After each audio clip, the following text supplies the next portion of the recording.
poner. Ahí sí, ¿no es cierto? Sí, ahí sí. Ahí sí, ya. Ay, ojalá que me quede bien el asunto. Entonces, ahí, espérate. Gracias, Paloma. Gracias, gracias. Estábamos en este, que era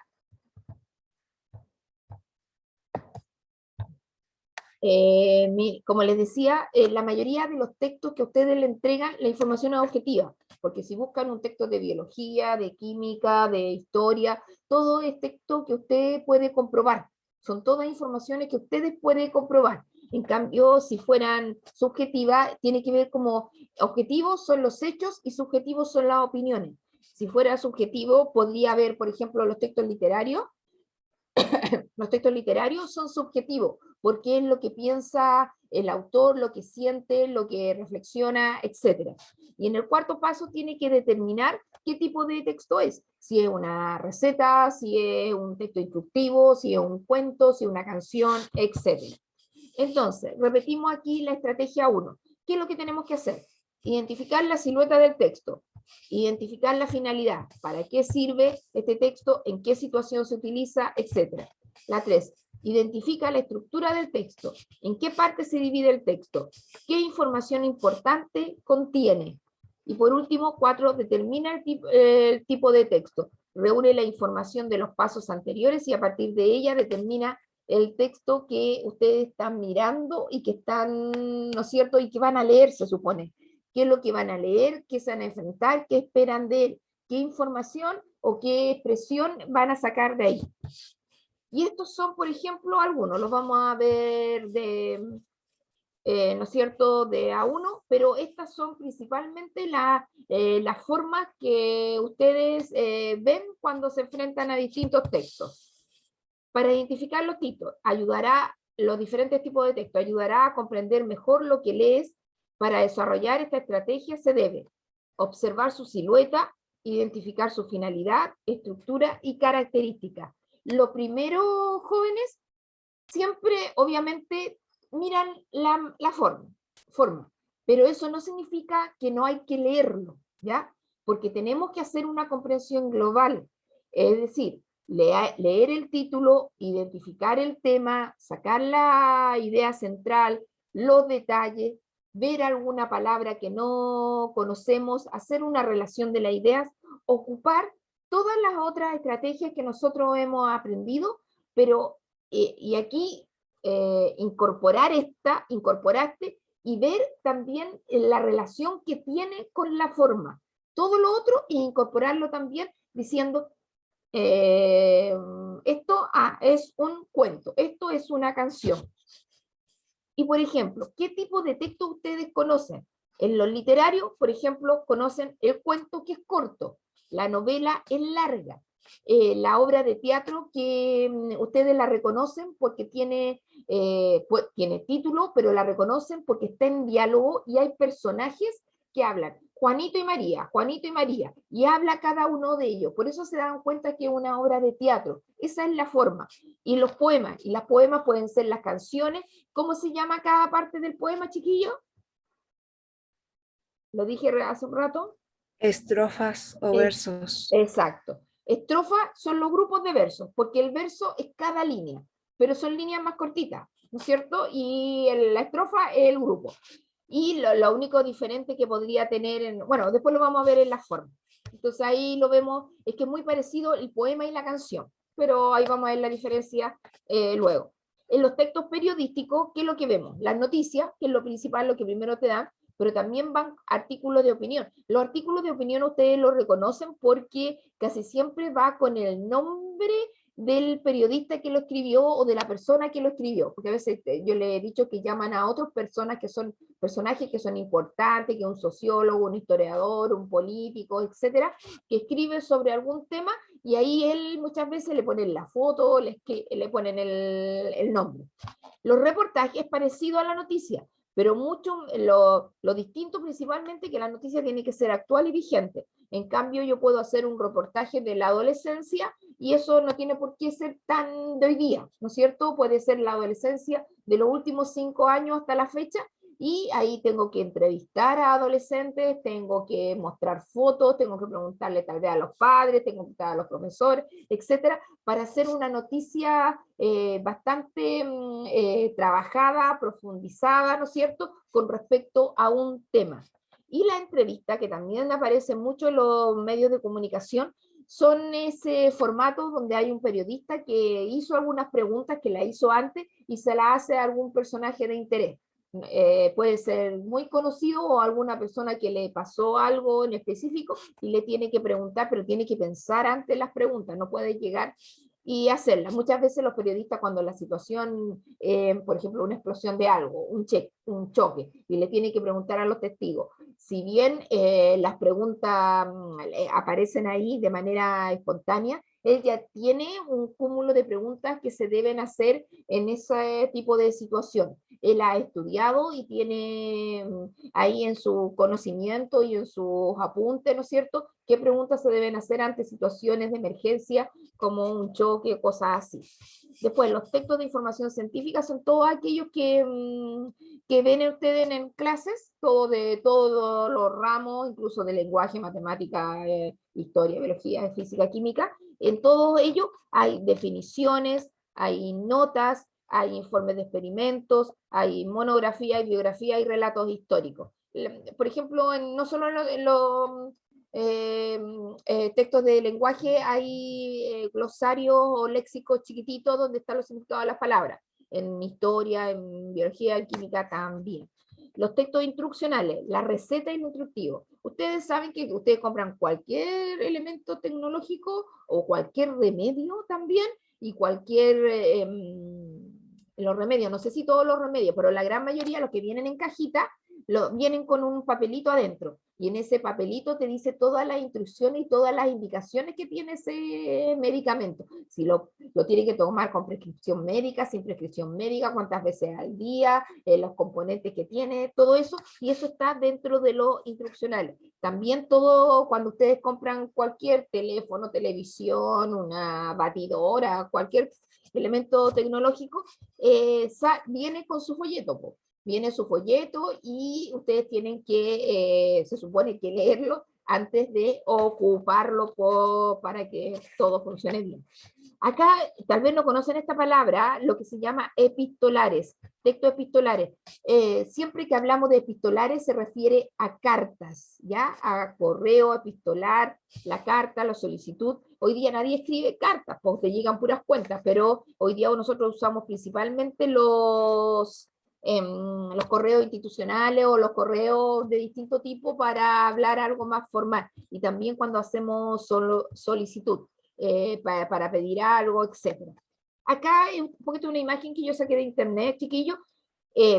Salía texto humorístico, pero yo no estoy tan de acuerdo con que sean solamente humorísticos. Yo pondría aquí textos gráficos, ¿ya? Textos gráficos o novela gráfica, etc.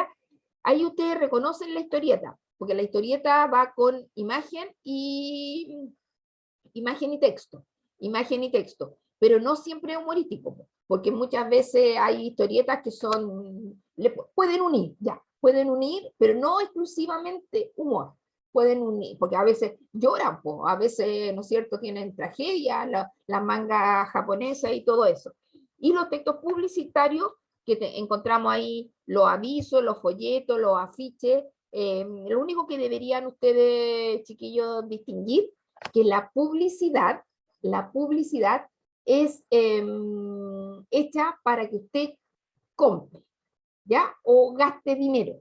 Es decir, que ustedes le muestran una publicidad de un perfume, de una ropa, de un celular, etcétera, que usted lo compre, o de un servicio también. Por ejemplo, que contrate WOM o contrate Mondo, o contrate cualquier línea de cualquier servicio, todo eso es publicidad, ¿ya? Publicidad, y puede tener aviso, folleto, afiche, ¿ya? Porque quiere que nosotros gastemos y usemos dinero. Pero la diferencia está con la propaganda, porque en la propaganda quieren que nosotros cambiemos de actitud. Cuando, por ejemplo, un político dice, vote por mí, ¿ya? Vote por mí, ahí estoy haciendo una propaganda porque yo no voy a gastar ni uno. Solamente tengo que ir a votar y poner la rayita ahí por quién voto. O cuando te dicen no a la droga, ¿no es cierto? No maneje con alcohol, etcétera. Eso es solo cambiar de que tenga alguna actitud y eso se llama propaganda, ¿ya? Para que sepan la diferencia. Más adelante lo vamos a hacer. Y estas son las formas, chiquillos, que principalmente les puse como 7, 8, que que usted ocupa. Los narrativos puede ir ahí porque, por ejemplo, un cuento o una novela podría ir con dibujos, podría ir con imágenes, y a veces uno ve, pues, a ver si tiene imágenes. Y muchos libros tienen imágenes y tienen fotos, etcétera. Otros no, y son puras letras, pero se dividen en partes, etcétera. Siempre, como mire, como está aquí, hay un título. No hay cuentos sin título, todos tienen que tener título, hay un inicio. En el inicio tiene que estar donde ocurre la historia, cuándo ocurre, y quiénes son los personajes. En el inicio te hacen la presentación del contexto, ¿no es cierto? La presentación, dónde está ocurriendo. Puede ser en las primeras líneas, tal vez no capte mucho, pero usted entre el primer, segundo, tercer párrafo, uno ya más o menos te vaya haciendo la idea dónde ocurre, imaginando dónde ocurre esto. Después, en el nudo del problema, porque al principio hay una relativa calma porque te está presentando todos los elementos que van a participar, ¿no es cierto?, en esa historia que se va a contar. Pero tiene que surgir algún nudo, algún problema, ¿no es cierto?, qué ocurrió, cómo reaccionaron los distintos personajes y qué hicieron para resolverlo. Cualquier problema que haya suscitado, que está enamorado de algo, que quiere construir algo, que está en una situación de pobreza, ¿cómo soluciona ese tema? Y siempre tiene que buscar un tipo de solución. Y ahí están, siempre va a haber un personaje que es protagónico, otro que puede ser antagonista, que se oponga a este personaje, y otros varios que los van ahí ayudando. Y por último, en el hacer y en el volver a hacer, en el hacer, por último se resuelve el conflicto. Se puede resolver y se llama el desenlace. Y en la resolución puede ser positiva o negativa, ¿ya? Porque, o quedar ahí en stand-by, porque muchas veces la mayoría de los textos tienen soluciones positivas, pero hay términos también que son totalmente tristes, que uno no se esperaba, inesperado, hay de todo, de todo. El texto instructivo, como yo les contaba recién, de los remedios, de los elementos tecnológicos, también ahí tiene que decir, por ejemplo, el teléfono, el iPhone X7, estoy inventando ya, X7, y ahí le ponen la lista de materiales, las partes, podría decirle lista de materiales si voy a usar, o en el te van a mostrar el celular, las partes y todas las teclas para qué se usan cada una y cuál es la función. Luego, siempre van a ver, en estos textos van a ver ilustraciones, te ponen los monitos, ¿no es cierto? Los monitos para que ahí uno vea mejor y sepa usarlo mejor. Y las instrucciones, qué es lo que tiene que hacer. Y muchas veces van con lo que no debe hacer, dónde dirigirse, si tiene algún desperfecto, servicio técnico, garantía, etcétera. Mucho, pero mínimamente deberían ir estos elementos para encontrar, ¿no es cierto?, para saber hacer algo con en distintas situaciones. El poético, el poema, ¿no es cierto? El poema también tiene título, tiene, como me dijeron recién, la estrofa, y cada línea es un verso. Y además, ¿qué podría tener, chiquillos, que nosotros sabemos un poema? ¿Qué otro elemento se acuerdan que tiene un poema? Rimas. Rimas, ¿no es cierto? Puede haber poemas que tienen rimas y otros que no lo tienen. ¿Se acuerda que, no sé si ustedes lo veían en octavo, en séptimo, rimas consonantes, rimas sonantes o rimas libres cuando no hay ninguna rima? Las canciones muchas veces también vienen con rimas y puede estar libre. Los que hacen estas improvisaciones tienen que tener un manejo muy bueno del lenguaje y tienen que conocer muchas palabras porque ahí tienen que hacer que rimen la gran mayoría. Lo que antes se conocía como las payas y hoy día como son improvisaciones y guerras de improvisaciones que se dan en muchos sitios urbanos. acá, y la canción es distinta. Miren, lo único distinto que vemos por la canción, que no lo tiene. Que a veces lo tiene el poema, a veces lo tienen, pero no siempre. Pero la canción, la mayoría de las canciones tienen el coro. Ustedes cuando están, usted dice, yo me sé la canción, pero llega el coro, porque ahí se acuerdan, pues lo más repetitivo, lo que más es donde llega ¿no es cierto?, a la cúspide de la intensidad de la canción, que está los coros. Tienen estrofa, igual que los poemas, la única diferencia es que muchas veces está estrofa, coro, ¿no es cierto? Los poemas no hay, generalmente, no hay coro, pero yo conozco un par de poemas, por ejemplo, la canción del pirata de Espronceda, un español, tiene un coro, ¿no es cierto? Eso donde dicen que ustedes lo han conocido mucho y se hace muy repetitivo, ¿no es cierto? Juventud, divino tesoro, ¿no es cierto? La juventud, divino tesoro, es un tesoro que tienen ustedes hoy día porque nunca más se vuelve, es un tesoro que no se puede guardar, pues chiquillos. Todavía no existe la pócima mágica en que puedan guardar ahí esa juventud y esa lozanía y esa belleza que tienen ustedes los jóvenes. Eso y los poetas lo han escrito en diferentes formas, ¿cierto? Te vas para no volver, ¿no es cierto? La juventud se va para no volver. Lo han dicho muchos poetas y varios lo dicen así en forma repetitiva, y uno se acuerda, uno se acuerda. El descriptivo, por ejemplo, en los textos sobre todo de química, de física y de historia, tienen muchos de estos textos, porque le muestran, por ejemplo, la célula o el átomo, ¿ya? La célula en biología, el átomo en química. Y le muestran el título, el átomo, la célula animal, vegetal, la imagen de los dos, y después las características y cualidades. Todas las características, por ejemplo, de la célula animal, todas las características de la célula vegetal. Lo mismo del átomo, los iones, los protones, ¿no es cierto? Las características, lo que tienen, los números, etcétera. Y en historia también pueden poner Primera Guerra Mundial, ¿verdad? O causas de la Primera Guerra Mundial, y ahí te ponen una imagen de la guerra, de la alianza, etcétera, y después todas las características. Eso es muy común, este tipo de textos descriptivos de lo que son y cómo fueron en los textos que tienen ustedes de los diferentes ramos. Y acá lo que le han enseñado desde siempre, por ejemplo, la noticia, que este es un texto periodístico y que reconocen con relativa, ¿no es cierto? Es muy común, muy común. Nos va quedando un poquitito, pero los 5, vamos rápido, todas las noticias tienen que llevar título, no pueden no llevar el título acá. Y muchas veces las noticias hay un epígrafe que te dice, por ejemplo, en Olmué ocurrió una colisión automovilística, ¿no es cierto? 2 heridos y un muerto, te ponen ahí en la noticia. Y luego está la imagen y el contenido de la noticia. Y el contenido de la noticia tiene que decirte qué ocurrió, dónde ocurrió, cuándo ocurrió, cómo ocurrió y por qué. ¿Ya? Todo eso tendría que ocurrir durante la noticia. Ya tiene que responderse esa pregunta. Las noticias en general no pueden ser largas, tienen que ser cortitas, tienen que ser breve, actual y vigente, y claritas, no puede, no entiendo qué pasó, usted tiene que entender al tiro qué pasó.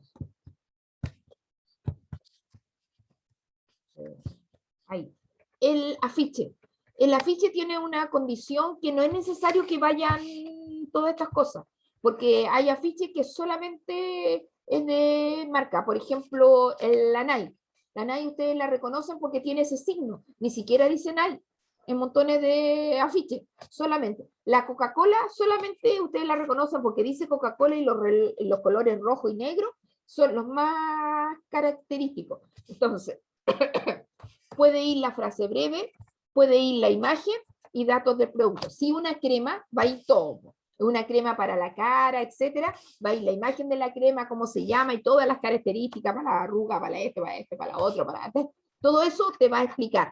Pero puede ir una sola cosa, como le expliqué, solamente esa marca corporativa que uno la reconoce en todas partes, o solamente letras. Y aquí tenemos un ejemplo. Por ejemplo, una ensalada de frutas, que es la que ustedes ven acá. ¿Qué es lo que tenemos que hacer? Primero, identificar la finalidad del texto. ¿Para qué se utiliza el texto? Y ustedes saben que se utiliza para preparar una ensalada de frutas. Identifica la estructura del texto. Tiene el título, tiene, ¿no es cierto?, los materiales, los ingredientes que tiene que ocupar para hacer esta ensalada de frutas, y luego hay ilustraciones y las instrucciones. Y las instrucciones casi siempre las ponemos por número, las podemos poner por letras, las podemos poner en cuadrito, o paso 1, paso 2, etcétera, para identificar que esa es una receta. Y la gran mayoría, algunas cuando ustedes vayan a escribir y estén en tercero medio y les hagan escribir recetas, muchas veces no se van a preocupar de la imagen, pero si la sacan de alguna página de internet o el profesor les pasa alguna fotocopiada, va a aparecer con la imagen, porque uno cómo la presenta, cómo se ve más bonita también, etc. Y usted en definitiva identifica qué tipo de texto es, y usted ahí al mirarlo y ver que tiene esas partes, sabe que es una receta, ¿ya? Sabe que es una receta. Entonces, para terminar, chiquillos, ¿cuál es la síntesis? Para reconocer a qué categoría textual corresponde un texto, debes identificar el tipo de información que entrega. Aquí es importante, yo no le hice tanto énfasis, pero cuando hagamos la guía, sí le vamos a hacer. Usted en la noticia, ¿qué quiere? Informarse. En una receta, saber cómo hacerla, ¿no es cierto? En un poema, emocionarse. En una canción, también emocionarse. Luego, su propósito comunicativo y el modo que organiza el contenido. Es el modo, la manera. Además, la silueta del texto, título, el tipo de letra, presentación formal, imágenes, también entrega información relevante para identificarla. Hay que hacer una visión completa, global, entera, sin dejar de hacer todo lo demás que hemos aprendido para poder determinar y reflexionar sobre lo que estamos viendo. Es una reflexión, estamos pensando. ¿Cumple las características o no las cumple? ¿Ya? ¿Sí o no? Y pensar sobre eso. Y al Naruto, como sentimos hoy día, tuvimos un poquito de interrupción cuando tuve que despedir a mis hijos, ¿no es cierto?, que se iban, y algunos podemos estar como el 2, como el 6. Busqué otras, para las otras, encontré otras escalas, chiquillos, para que no veamos Naruto siempre. Vamos a ver la lista. ¿Quedó más o menos claro, chiquillos, lo que se tienen que fijar para reflexionar sobre la forma? Sí, profe. Sí, profe. Ya mirar, ¿no es cierto?, todo el alrededor, todos los aspectos que están, y decir en definitiva si cumple o no cumple. Bueno, esto lo vamos a revisar el miércoles con la guía, y para que ahí veamos si entendieron en definitiva. ¿No, chiquillos? Entonces, el Alonso está. Alonso Humada, no lo veo. Claudio Bravo. Presente. Bien. Luis Carvajal. Presente, profesora. Paloma. Presente. Álvaro. Voy a dejar